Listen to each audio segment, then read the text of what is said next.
बिस्मिल्लाहिर्रहमानिर्रहीम। आज हम लोग चौथे चैप्टर में से एक्सरसाइज नंबर 4.3 करेंगे। इसका भाई ताल्लुक जो है ये जायदाद विरासत के साथ है। आप लोगों का ये भी एक मतलब ये एक ऐसा टॉपिक है जो हमारी आम जिंदगियों के अंदर इसकी ज़रूरत होती है। मसलन क्या हुआ कि जनाब एक वालिद साहब फौत हो गए हैं, अब बच्चे भी हैं और उनकी वालदा भी मौजूद है। अब क्या किया जाए कि जो वालिद साहब की जायदाद है उसको कैसे बच्चों पे और बच्चों की वालदा के ऊपर कैसे तकसीम किया जाए। तो ये इस मशक के अंदर हम लोग तरीका सीखेंगे। सिर्फ और सिर्फ एक ही तरीका जो है ये बताया गया है इसके बारे में, ठीक है जी। जिस तरह हम लोगों ने एक्सरसाइज नंबर 4.2 के अंदर हिस्से पढ़े थे, हम लोग क्या करते थे कि तकसीम करते थे और एंड पे जो है ये हिस्से निकल आते थे और फिर जो है हम लोग उनको जमा करके तो उसके बाद उसका जो है ये हिस्सा निकाल लेते थे कि कितना जो है इसका हिस्सा बनता है मुनाफे के अंदर या नुकसान के अंदर। यहाँ पे भाई एक चीज, जो कुछ चीजें हैं ना वो भाई एक पहले से ही डिफाइन शुदा है, यानी पहले से ही हिस्से जो है ये मुकर्रा है, इसमें कोई नई तब्दीली नहीं आएगी। वो आप लोग अपने माइंड में पक्का रखेंगे।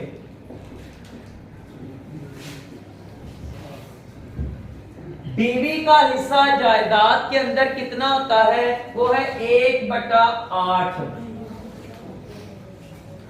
जायदाद जो बची है, मतलब एक बंदा मर गया है, उसके पीछे जायदाद है, उस जायदाद के अंदर बीवी का हिस्सा 1/8 होता है, ठीक है। बेटे का या पहले बेटी, चलो नहीं, बेटी का हिस्सा वो होता है 1 और उसके बाद आ गया बेटे का हिस्सा 2। बेटे के 2 हिस्से हैं, ठीक है। अच्छा, ये जो तरतीब लगाई गई है ये हमारी तरतीब जो है इस्लामी तरतीब है, यानी ये एक पहले से तयशुदा तरतीब है और इसमें ये इस्लामी तरतीब है। अच्छा, यहाँ पे ना कुछ लोग जो है ये शायद समझते हैं कि ये जो बेटी के हिस्से रखे गए वो एक हिस्सा रखा गया और बेटे के 2 रखे गए हैं, तो शायद बेटी के साथ ज्यादती हो रही है। नहीं भाई, ऐसा नहीं हो रहा। बेटे के 2 हिस्से जो है ना उसकी 2 वजह हैं। एक तो ये होता है कि बाप के बाद सारा सिलसिला बेटे ने संभालना होता है, बड़ा संभाल ले, छोटा बेटा संभाल ले, जो उनसा भी संभाल ले, ठीक है, लेकिन बेटे ने संभालना होता है। दूसरा जी, जो उसको बाप से 2 हिस्से मिले हैं ना, बस उसके वही हिस्से हैं और उसने अपना कुछ कमाना है तो चलो वो मिल जाए तो अलग बात है। लेकिन बेटी का एक हिस्सा होता है भाई अपने बाप के पास और दूसरा हिस्सा होता है उसके शोहर के पास। उसके भी 2 हिस्से होते हैं, एक उसको बाप से मिलता है और दूसरा उसका शोहर के पास है। और ये मैं कह रहा हूं कि ये इस्लामी हिस्से हैं तयशुदा, इनके अंदर आप तब्दीली नहीं कर सकते, इनके अंदर तब्दीली नहीं की जा सकती। ये हिस्से जो है ये हमारे तयशुदा हिस्से हैं, ठीक है जी। तो अब हम लोग पहला क्वेश्चन करते हैं, उसमें इन हिस्सों का इस्तेमाल करेंगे तो आपको समझ आ जाएगी कि कैसे इस्तेमाल किया जा रहा है। पहला क्वेश्चन है जी कि एक आदमी जो है ये कुल जायदाद छोड़ के मरा है, उसके पास पैसे थे 2,40,000 रुपए। तो हम लोग लिखते हैं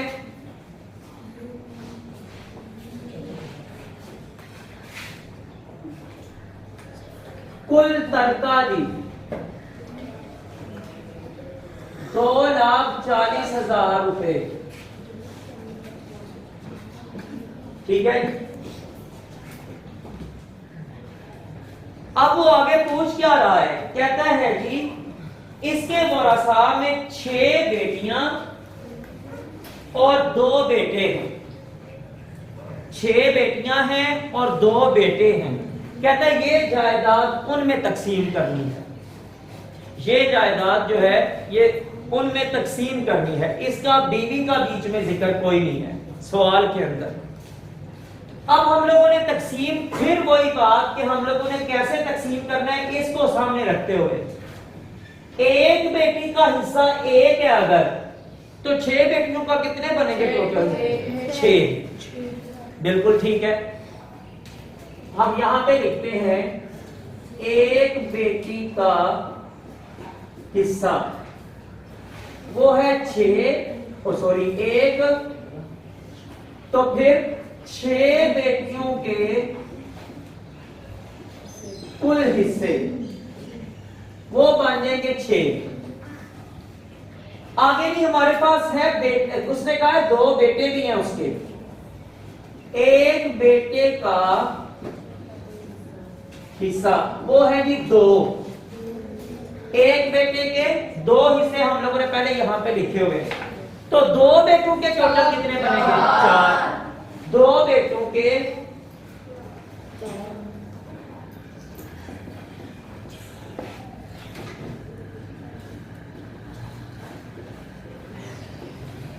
वो बन जाएंगे जी 4।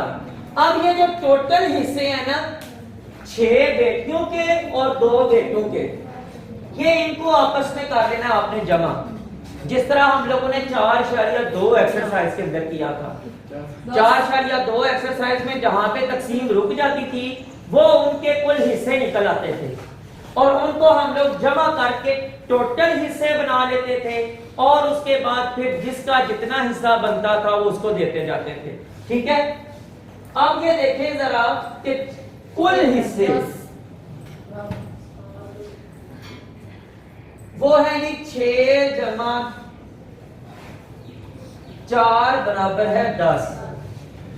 अब क्या है कि हम लोगों ने एक बेटी का हिस्सा निकाल लेते हैं और एक बेटे का हिस्सा निकाल लेते हैं, उधर से पता चल जाएगा कि बाकी बेटियों को कितना मिलेगा और दूसरे बेटे को कितना मिलेगा, पता चल जाएगा। अच्छा जी,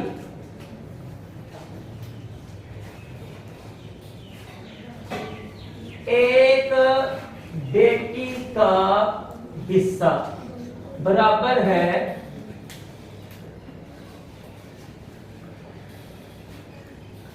एक बेटी का कितना हिस्सा है भाई? 1 बटा कुल हिस्से 10, 1/10 जरब वो रकम जो है 2,40,000 रुपए, ये 0 इधर से कैंसल और 24,000 पीछे बचा, उसको 1 से जरब देंगे तो वो 24,000 रुपए ही आएगा। एक बेटी को 24,000 रुपए मिलने हैं भाई, तो 6 बेटियों पे जब आप 24,000 करेंगे तो वो जितना बन जाएगा उसको वो मिल जाएगा। ठीक है, 6 बेटियों को आपने 24,000 रुपए देने हैं। इसके बाद आ जाएगा जी एक बेटे का हिस्सा,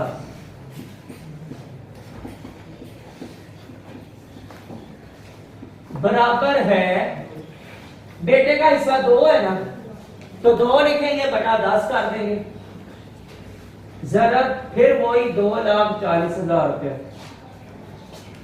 तो इसमें से ये कैंसल, 0 किसके साथ, तो 24 को 2 के साथ जरब देंगे तो 48, तो जवाब आ गया 48,000 रुपए। तो भाई एक बेटे का हिस्सा जो है ये 48,000 रुपया है, दूसरे को भी 48 ही देना है। ठीक है जी, तो ये इसका बस हम लोगों के पास जवाब आ गया है। अब जी आप लोग परेशान है कि हमारा पता नहीं जवाब ठीक आया कि नहीं ठीक आया।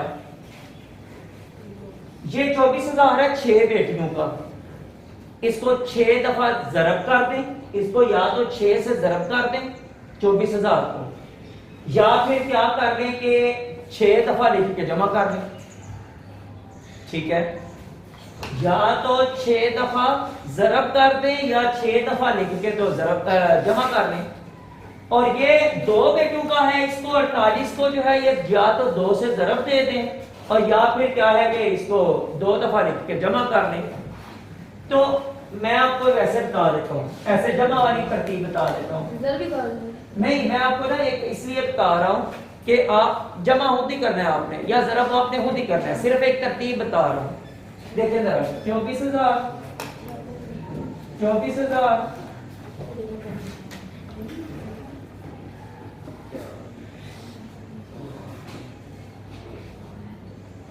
48,000 और ये एक दफा ये 48,000। ये 8 बंदे पूरे हो गए, 6 बेटियां और 2 बेटे। इन सब को जब आप जमा करें तो यहाँ आपकी ये वाली अगर रकम बन जाती है तो आपका जवाब ठीक है। इन सब को जमा करने से जितने जितने पैसे आपने हर बंदे के हाथ में पकड़ाए हैं उनको जमा कर लें, तो उसके बाद जो रकम आपकी बने अगर ये है तो आपका जवाब ठीक है, अगर ये नहीं बनती तो आपका जवाब ठीक नहीं, आपने कहीं ना कहीं गलती जरूर कर दी है। और मेरे ख्याल में आप जब इसको जमा करेंगे तो आपका जवाब ये बन जाएगा। हाँ ठीक है जी, शाबाश, जिन लोगों ने पड़ताल कर दी है। अच्छा जी, इसके बाद अभी एक जो क्वेश्चन है ना,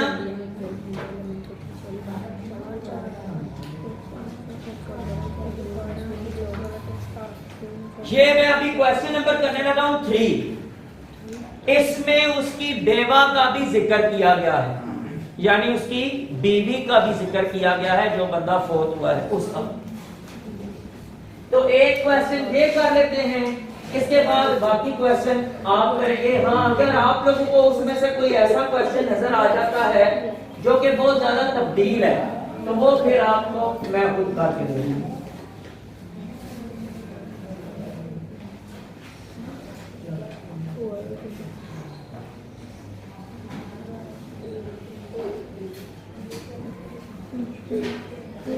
अच्छा, ये क्वेश्चन नंबर 3 पे कुल रकम कितनी है?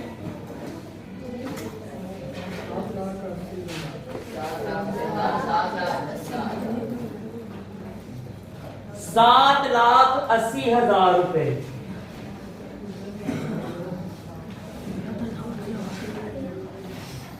कहता है कि ये रकम आपने वरासा में, यानी कि एक बेवा, 3 बेटे और 4 बेटियां, इनमें तकसीम करनी है। लेकिन साथ ही उसने बताया हुआ है कि उसके कफन दफन पे 30,000 रुपया खर्च हुआ है और उसके ऊपर कर्ज था 50,000 रुपए का, वो भी दे दिया है। 50,000 और 30,000 कितना हो गया? 80,000। सबसे पहले वो 80,000 तो इसमें से माइनस कर देंगे, पीछे रह गया 7 लाख रुपया।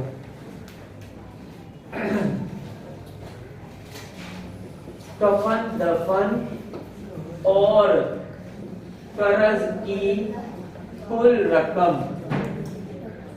बराबर है 30,000 जमा 50,000 बराबर है, नीचे लिख लेते हैं 80,000 रुपए। ठीक है जी। अब सबसे पहले लिखेंगे बकाया रकम या बाकी रकम।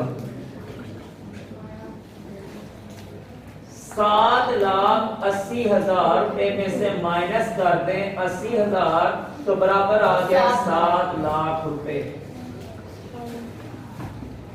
अब जी ये रकम जो है ना, जितना खर्चा वगैरह हुआ है ना, वो हमने सारा कुछ निकाल दिया, खर्चा जो कुछ करना था कर लिया। अब इसको तकसीम करने की बारी आ गई है। सबसे पहले बीवी पे, उसके बाद फिर कितने बेटे हैं? 3 बेटे और 4 बेटियां, इनके ऊपर करना है। तो सबसे पहले इस रकम में से पैसे देंगे बीवी को। कैसे देने हैं मैंने आप लोगों को बताया है कि बीवी का हिस्सा कितना होता है? 1/8 जी, शाबाश, ठीक है। बीवी का हिस्सा बराबर है 1/8 ज़रब 7 लाख। इसको जो है इसके ऊपर कर दे तकसीम। 8 1 पर 8 8 पर 64, 70 में से 64 बाकी 6 आ गया। 6 को इस 0 के साथ लगाया, बनाया 60। तो 8 7 पर 56, ठीक है। 60 में से 56 बाकी 4, इस 0 के साथ लगाया बनाया 40, तो 8 5 बार 40 और ये 2 0 वैसे ऊपर आ गए। तो बीवी का हिस्सा बन गया है जी 87,500 रुपए। ये जनाब बीवी के हो गए, ये बीवी को दे दिए। अब बाकी रकम कितनी बची है ये भी चेक करना है। अब जो है ये बाकी रकम हमारे पास कितनी बची है, उस रकम को हम लोगों ने तकसीम करना है 3 बेटों और 4 बेटियों पे। ठीक है जी,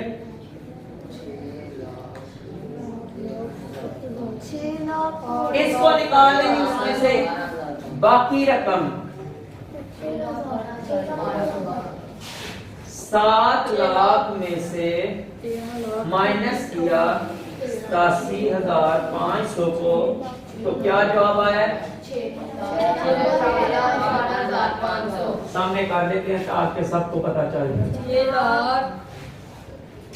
87,500 ये 0 0, ठीक है। यहाँ से 10 में से 5 बाकी 5, यहाँ 9 में से 7 बाकी 2, यहाँ 9 में से 8 बाकी 1 और यहाँ पे 6,12,500 रुपया जो है ये बच गया,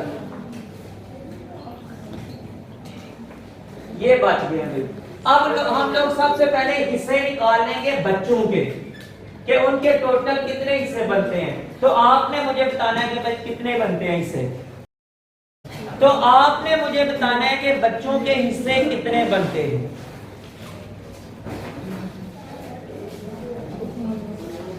तीन बेटों के हिस्से टोटल कितने हिस्से होंगे? 6। क्यों जी? एक बेटे के 2 हिस्से हैं तो 3 बेटों के कितने हो जाएंगे? 6 हिस्से। उसके लिए 6 हिस्से हो गए। उसके बाद ही 4 बेटियां हैं, 4 बेटियों के हिस्से वो कितने हो जाएंगे? 4। वो 4 ही आएंगे। ठीक है। इसके बाद कुल हिस्से वो फिर वही जनाब 6 जमा 4 बराबर है 10 के। तो एक बेटे का हिस्सा 2/10 ज़रब, अब ये वाली रकम भाई, ये जो हमारे पास बाकी रकम बची हुई है अब इसको इस्तेमाल करेंगे। ठीक है, 6,12,500 रुपए और ये 0 इस 0 के साथ कैंसिल, इसको जो है ये 2 के साथ ज़रब दे दें। 2 0 बार 0, 2 5 बार 10, 1 असल 2 2 बार 4 और 1 5, 2 1 बार 2, 2 6 बार 12, 1,22,500 रुपया एक बेटे को मिलेगा। ठीक है। अब आ जाए एक बेटी का हिस्सा, बराबर है 1/10 ज़रब 6,12,500। तो ये सिफर इसके साथ कैंसिल, इसको 1 के साथ ज़रब देंगे तो वही जवाब आएगा। तो इसको मिला है 61,250 रुपए। ये एक बेटी का हिस्सा निकल आया। फिर वही बात कि आप लास्ट पे चेक करना चाहते हैं कि मेरा जवाब ठीक है कि नहीं है। आपने क्या करना है, 3 बेटे हैं तो इसको दे दे 3 के साथ ज़रब, जो जवाब आए उसको साइड पे लिख लें। ये 4 बेटियां हैं, इसको 4 से ज़रब दे दें, जो जवाब आए उसको भी साइड पे लिख लें। 2 रकमें आपकी ये हो गई है। तीसरी रकम है आपकी बीवी का हिस्सा, ये बीवी का हिस्सा भी उस तीसरी रकम उसके साथ लिख दें। तीसरी रकम हो गई। चौथी कौन सी लिखनी है?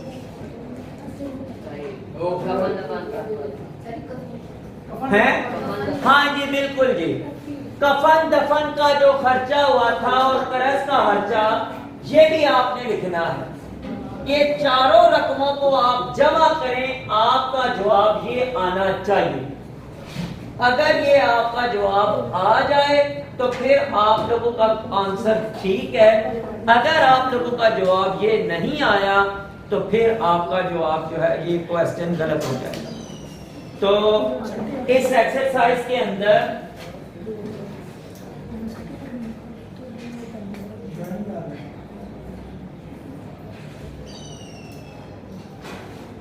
आठवां क्वेश्चन जो है वो बस एक ऐसा क्वेश्चन है जो आप लोगों को शायद मुश्किल लगे, उसको एक दफा मैं करवा दूंगा। लास्ट क्वेश्चन है ये, तो बाकी जो है ये आप सारे क्वेश्चन खुद कर सकते हैं, उनका सेम टू सेम एक ही तरीका चला आना है, ठीक है। तो आज के लिए इतना ही, इंशाअल्लाह ताला बाकी जो है ये फिर अगले लेक्चर के अंदर करेंगे इंशाअल्लाह ताला।